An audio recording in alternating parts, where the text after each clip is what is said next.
Hello gardening friends of YouTube. I'm Sarah. This is my property in New York. We're in zone 6A and it is I think May 22nd currently. Previously I posted a video of what my garden looked like last year, and so this is going to be the updated tour of what the garden currently looks like in spring here in New York.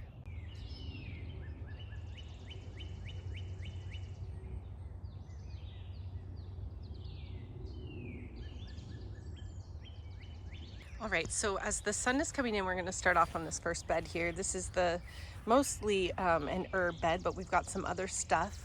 We've got down here some green onions that I direct sowed quite a while ago, and I was surprised to see them pop up, but they're looking really good. We've got thyme and sage. There's some chamomile here. That's what this is. It's planted pretty close to each other because I was hoping to keep it like a little bit smaller. I'm not sure if that will work out. Right behind that we've got dill and then sage over here, which is about to flower. I started this sage from seed last year, and as you can see, we've got 2 flowers gonna bloom. I haven't seen that. I'm really excited for that. Right here is some green onion that I winter sowed.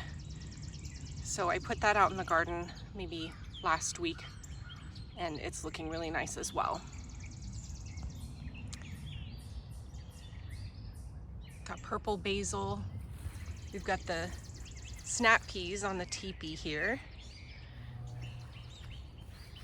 followed by quite a bit of kale, and then the garlic. 2 varieties of garlic, and I don't remember what they are. Over here we've got some butter crunch lettuce, which is I think my absolute favorite lettuce. Looks so good, and I really need to harvest a bunch of this and eat it. We've got some red lettuce down there, and then some spinach starting to bolt in the front. It's a nice snapdragon.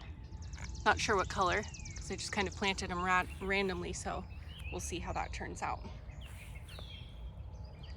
Got this cute little seating area there behind that first bed with the 2 green stalks, so I'll show you what we've got going on in there.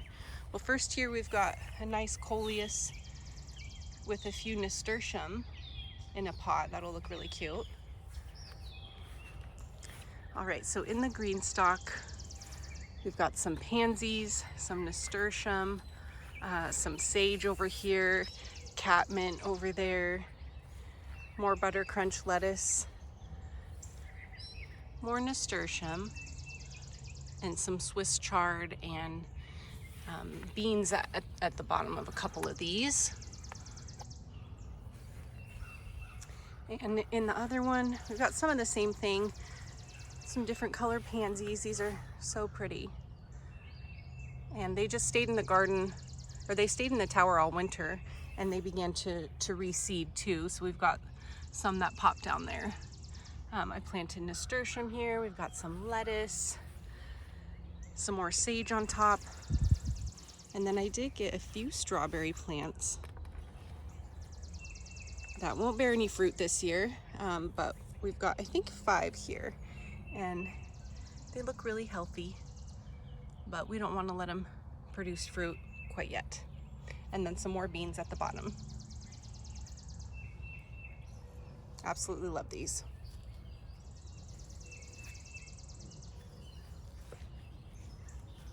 Got some more snap peas in those grow bags over there with tomato cages, so they've got something to cling on. All right, so this bed's a little wild over here with a ton of lettuce and carrots that I sowed in the early spring, and they popped up. I've been harvesting a little bit and trying to clear out space for where I've planted other things like these snapdragons, but they're kind of being overtaken, so I'll have to come back out here again today and do a bunch of harvesting, and salad is definitely going to be on the menu. Got this snapdragon I started from seed this year, about to bloom, so that's nice. But yeah, they're getting a little smothered there. But my idea was that I would suppress weeds with all this intensive planting, and that seems to work really well for me. We do have onions lining this bed completely. We have a lovely perennial. It's a salvia here that's starting to bloom, just like a super pretty purple. I just like to throw that in there, even though it's the vegetable garden, but I like to have pretty things to look at. Huge rhubarb plant. This thing is massive. I've already harvested off of it. I need to come out here and do it again. I'd love to make some strawberry rhubarb bars that are a big hit in this house. It's just huge. We put that in the garden last year and it just took off. We have rhubarb coming out our ears just from one plant. Some more lettuce and some kale, as well as these snapdragons that overwintered beautifully, and they are going to bloom soon.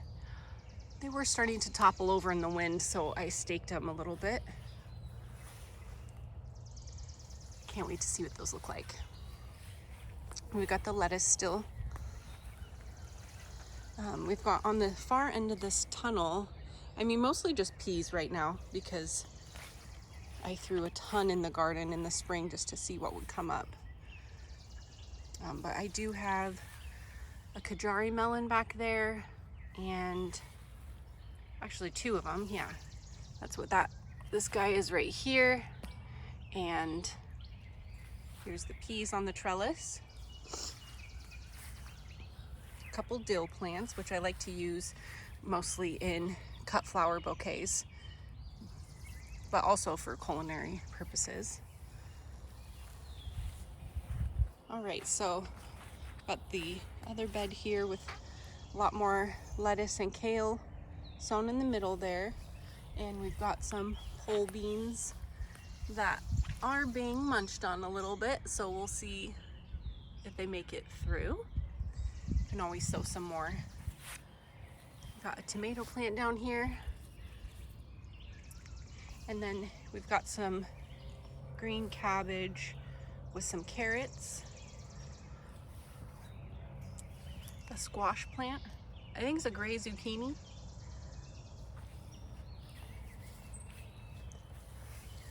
Sunshine over here.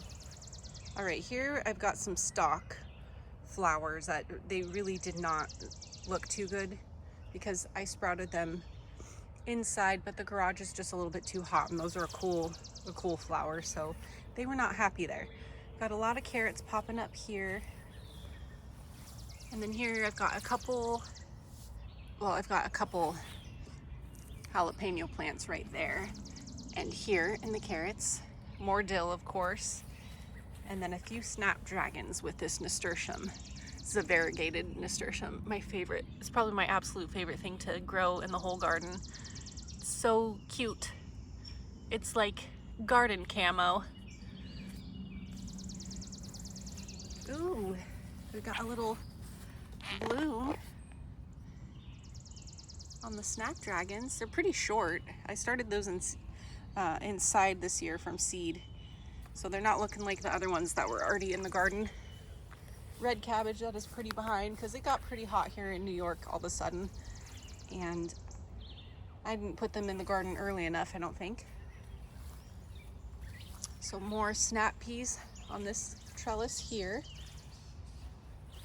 Got tomatoes behind it, so when the snap peas are done, I'll be trellising the tomatoes and they'll just be ready to go so that the trellis isn't bare.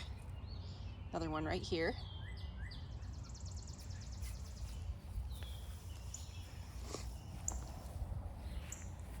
All right, and this last bed over here, back here we're going to be tilling up the whole perimeter and adding some compost for some more stuff down the road. Here we've got a spoon tomato plant that I started from seed inside this year, and this was one of the only tomato plants that I didn't accidentally over fertilize, and it's looking amazing. It's already got some blossoms there actually. The spoon tomato is crazy, super prolific. I mean, one can take over the whole wall of this trellis, I'm certain. But I've obviously planted more than just that. We've got a couple beans here. This one was devoured pretty well. And then this one has been untouched, mostly. So should do pretty well. And I've also got a pea plant here. And back there we've got some zinnia, gomphrena, and some hollyhock for fun. And a couple squash plants. I'm excited to see what this tomato is. I have it written down, but I don't know how to pronounce it. I traded some chicken eggs for some tomatoes, and this one was included by a nice lady. And yeah, it's just really interesting. I haven't seen a tomato plant or the leaves kind of quite look like that, so excited to see. Here we've got broccoli that went to flower.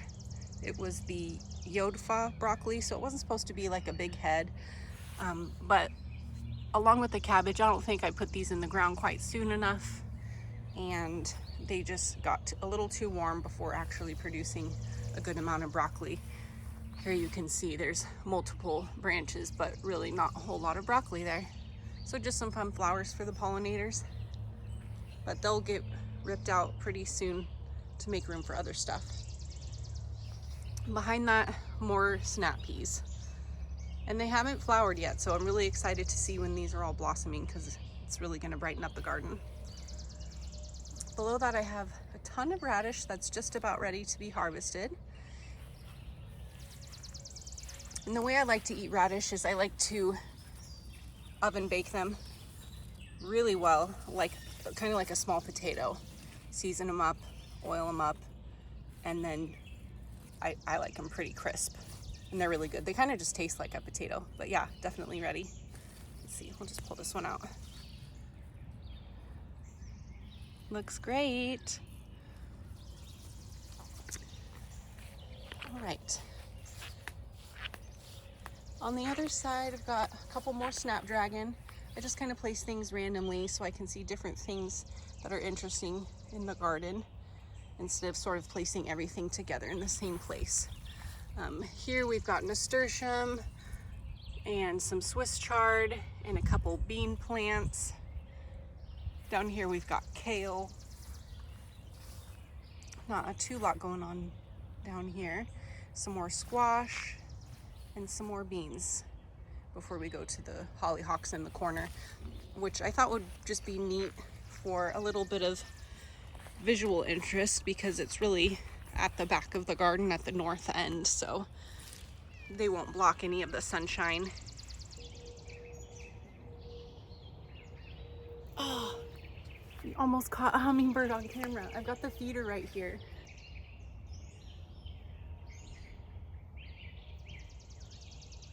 All right, so now that I showed everything to you, why don't we just harvest some of this rhubarb, since there is just so much. Hello.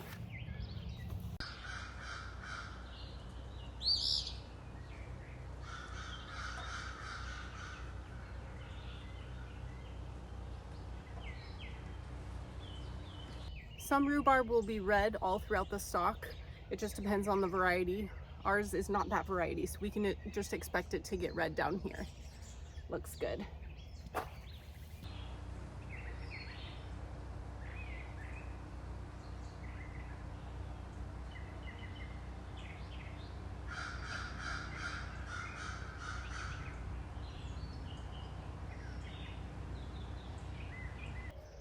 Look at all that. That's a lot of rhubarb. So I like to make rhubarb muffins, strawberry rhubarb bars. Huge leaves. These just have to go in the compost. The chickens can't eat these. They won't eat these. They're toxic. They don't even try. So I like to just, for storage in the fridge until I use them, just snap off the top leaf, and then I leave the rest of this as intact as possible until I'm ready to chop it up. It's a rhubarb bouquet. I love it. I hope you enjoyed that little garden tour, and I will see you next time. Bye now.